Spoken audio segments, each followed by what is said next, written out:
Welcome back. You're listening to another episode of the What is Humans podcast with Shane Strunk and Dennis Kluba. Make sure to follow us on our social media pages, on Instagram at What is Humans podcast, on TikTok at What is Humans podcast, and on YouTube at What is Humans podcast. Today, Shane and I are discussing fruits of labor. Enjoy.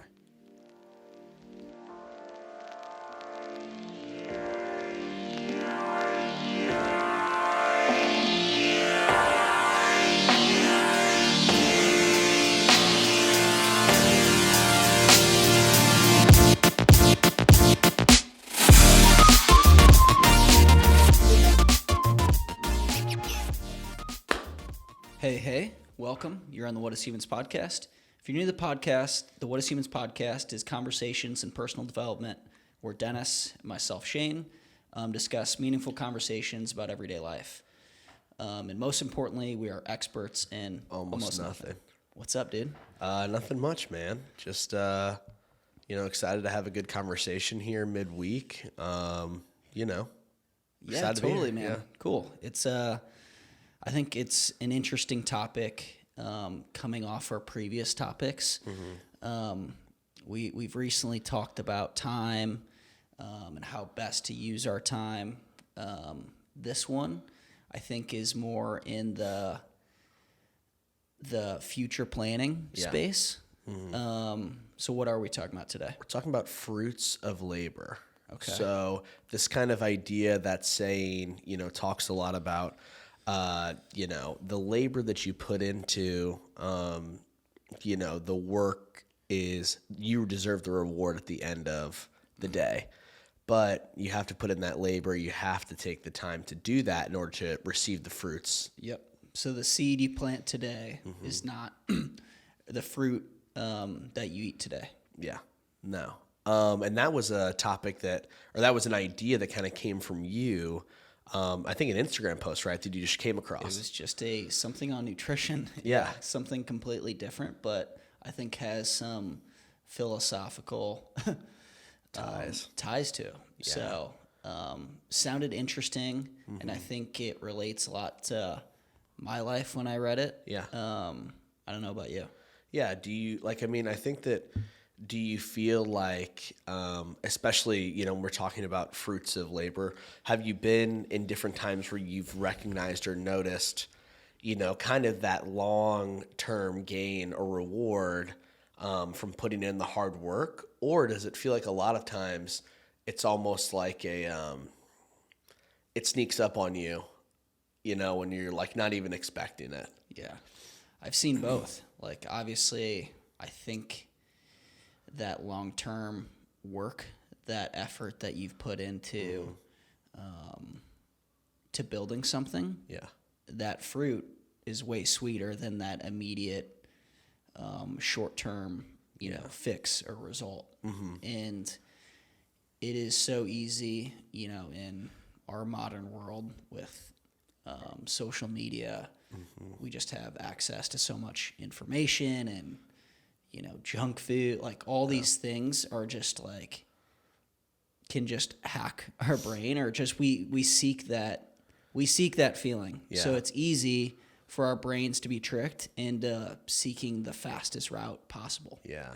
It's that instant gratification that, like, a lot of times can come so easy and almost, like you mentioned, trick our brains into expecting the result or the answer to be at our fingertips all the time. Yeah. I think that a thing that also relates in this category too that we talk about a lot is this idea that the things that you do every single day, the compounding of habits, of routines, is a result later down the road that maybe you didn't even realize anymore that you're doing, right? I think something that we talked about, like, a couple months ago now, was looking back. It was like a review that I had for my position. Yeah. But it was, some things that I think at this point I kind of considered, intangibles, things that I just was expected to do. You almost forget that maybe those were things that you were going over the top of in the beginning of those expectations.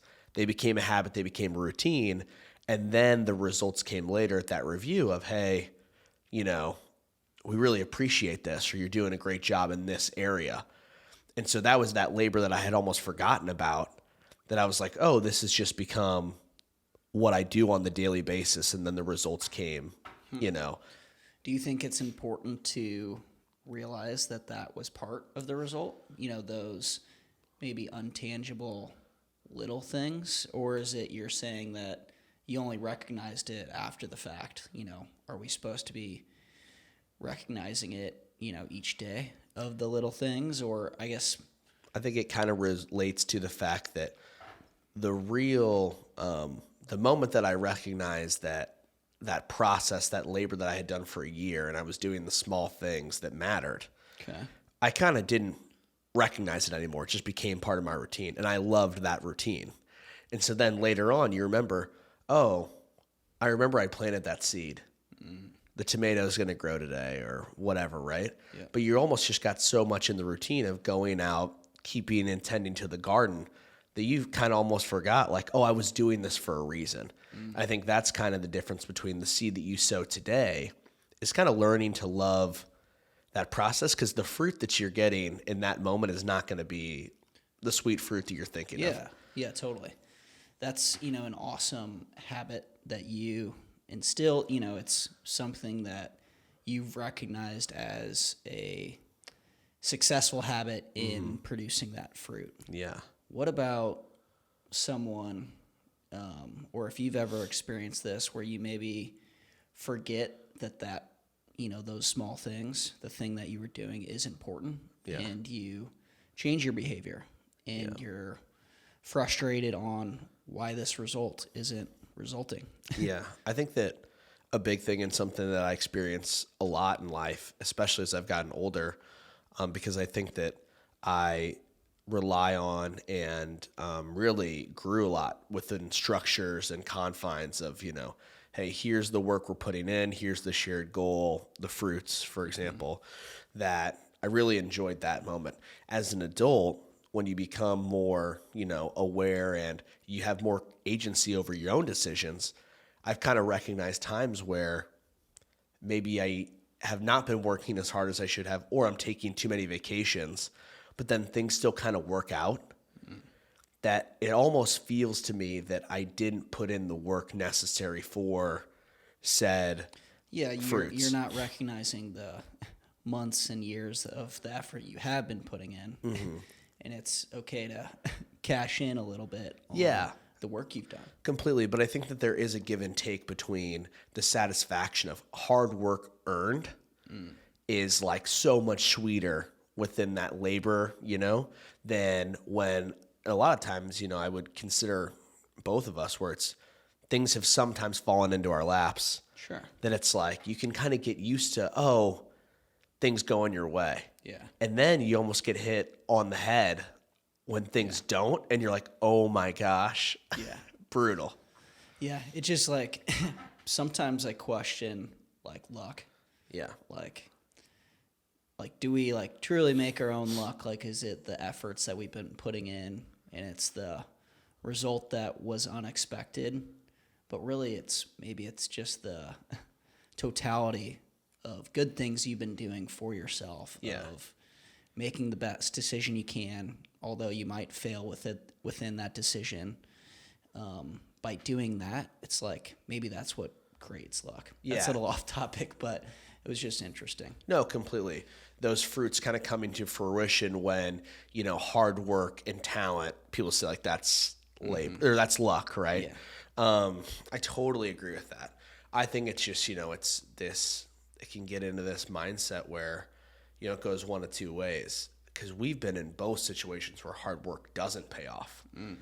And now in hindsight, it's easy to look back and say, okay, it led me, I learned something and I grew from that. But man, that idea that you put in the hard work, and I think we've talked about this before. I can remember being, as a child, very emotionally invested into hard work, like especially sports. Yeah. And like really being crushed by losses and defeats. Totally.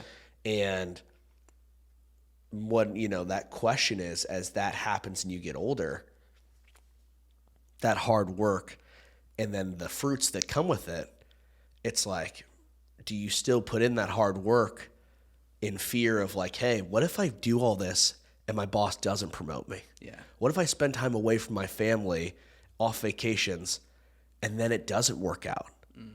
That's kind of the fear that might have happened or could happen to somebody. Yeah. You know.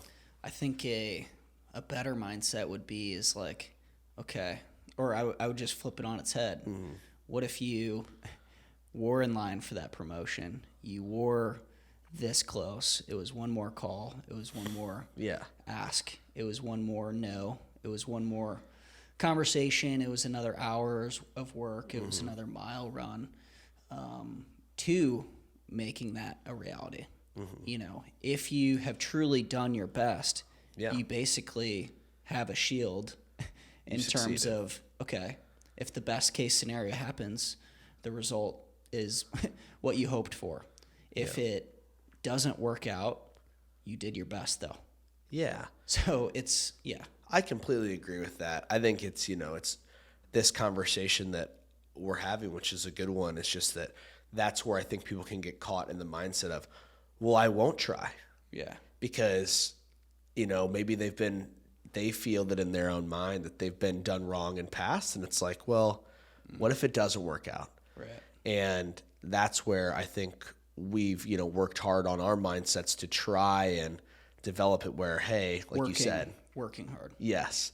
That the labor in general, if you give it your all, if you do your best, you know, you're going to feel like you left it all out on the field. But there's definitely times in my own life where I know that, you know, it's like, man, maybe I don't want to put in the hard work in fear of rejection, fear of it not panning out. It always comes back to fear, doesn't it? Yeah. God dang it.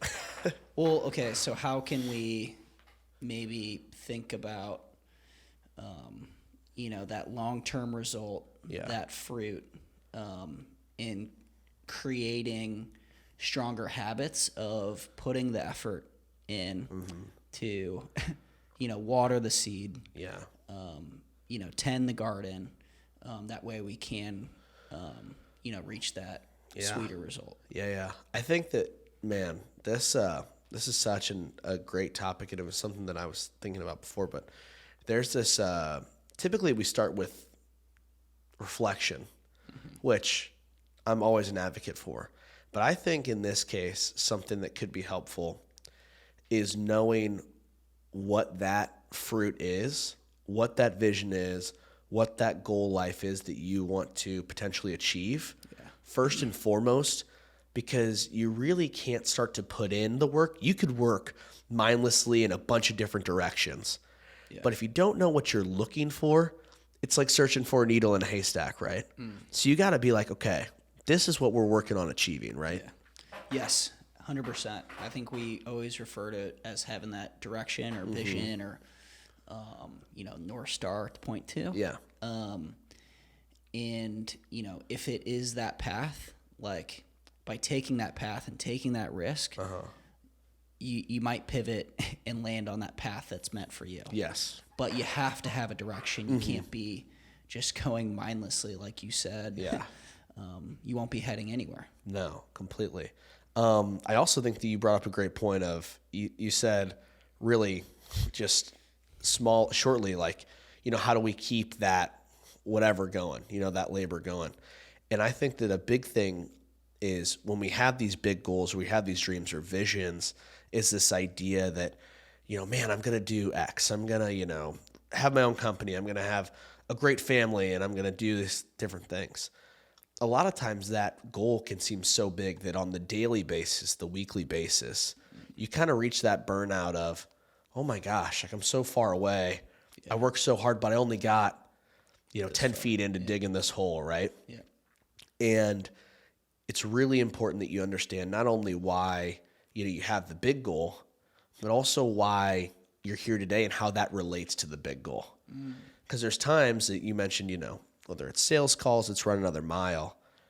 You have to get locked in every day when you have that direction, that big dream of, hey, the reason that I'm doing the sales calls, the reason that I'm doing the hard things, running the miles today, is so that on race day, easy money. But if you don't remind yourself every day, it's so easy to be like, I don't want to do 6. Yeah, it's just picture that puzzle. It's seeing how important that one piece of the puzzle, if it is just, okay, stretching out, Yeah. or doing a warm-up mile or doing a cool down, it's that one tiny piece, and realizing how that is part of that bigger picture. Yeah. And if you can remember that, then the smaller tasks are easier to do. Yeah. And it's so easy, like you said, when you have that massive goal, the day 13, it's rainy outside, you're pretty sore, or other things happened, right? Your kids got sick, et cetera. It's so easy to be like, well, I'll just skip today. Yeah. Well, I'll make it up another day. Yeah. Yeah. Yeah. We are going to take care of the sick kid, though, right? Yeah. Okay. We're going to figure it out. Okay. Yeah. I think that realizing that smaller piece is important. And then I think we just have to maybe see the bigger picture as well. Like, what is this why that's driving us? Yeah. Why are we doing this? Why is this our goal? Is it, for connection? Is it for our family? Is it for growth, within yourself? I think that's an important ask, and maybe a great third step for this one. Yeah, I think that it's kind of interesting that you brought that up in a meeting that I was in today. It was some advice that a leader was giving a whole group of people on dealing with adversity. And I think that ties in perfectly with when you have a big goal, you have a vision, and then you're, putting in the work on a daily basis. He recommended, looking at the bigger picture and understanding that maybe some of those losses, that the adversity that you have at work or in your passions, et cetera, overall, like we kind of talked about in the what section, was you're moving yourself in a better direction than you were yesterday. And even if you stumble, even if you fall, you don't get the client. Right. That call, that day I didn't make any sales. Right. I got better because I still went out and did it. Totally. So the losses don't feel so heavy if you're, letting go of the burden of, well, you're so clenched up on today, this call, this run. It's like, overall, I'm better because of it. Overall, look at that bigger picture of how you're growing. Yes, completely. Amazing. So why are we talking about fruits of labor? Yeah, man. I mean, for me, I think that's something that is important, just because I think that a lot of times it goes one of two directions, two extremes for myself. I'm either too focused on working very, very hard, and then I can kind of deal with some type of burnout, or even lash out the other direction. It's like work hard, play hard. Yeah. And then other times where I feel that I'm not working hard enough. And so you kind of mentioned in that third step, which was great, which is this idea of the bigger picture. And for me, that's really important going forward, because at times when you're upset with yourself because you didn't do enough, or other times when you feel like you can't do anymore, it's like, okay, the bigger picture is you can take some rest. You've worked really hard. Yeah. Or, if you feel like you kind of chilled for a week or, a couple days, overall, you're moving the ball forward. Made that progress. Yeah. Yeah. Mine is similar. I think I find myself worrying about, the minuscule, the minor details and how it fits into a bigger picture of, why is this needed? Why do I have to do this? Yeah. And it, makes me struggle to do those tasks. Mm-hmm. And I want to, have a clearer picture, for my, for my vision, for my why. Yeah. And I think that will be helpful for me. Yeah, I love that. Let's do a quick recap. Yep. So today we talked about fruits of labor, kind of what that means from, a sayings perspective, and then some of the difficulties that can come with potentially, starting on your journey because, you can't even see the end result, or what can happen when you put in a ton of labor, but then maybe that promotion didn't come, and how you deal with that, you know, kind of like adversity. Well, Yep. still growing, all those different things, and kind of that work. What are you working towards idea? Yeah, I love that. So we went over our house. Your suggestion for our first was really just to have a direction. Yeah. If we don't have a direction, we're working mindlessly. Yeah. Our second was think about these as pieces to a puzzle. Think about how this is going to help you get to that bigger picture, which is our third how of have a why, have a bigger picture of why you're doing this. Yeah. What makes you get out in the bed in the morning, those types of things. Completely. Then we kind of got into the whys of, we're talking about this today. And I just talked about the necessity for myself to understand that bigger picture, especially when I can feel, just a tough, or maybe being too tough on myself in regards to that labor and how far I've already come. Yep, totally. And for me, it's, sometimes I do get frustrated in the detail, the small task. And I just this was valuable to me is because it reminds me how it is important for the bigger picture and will help me with my why. So Completely. I think that wraps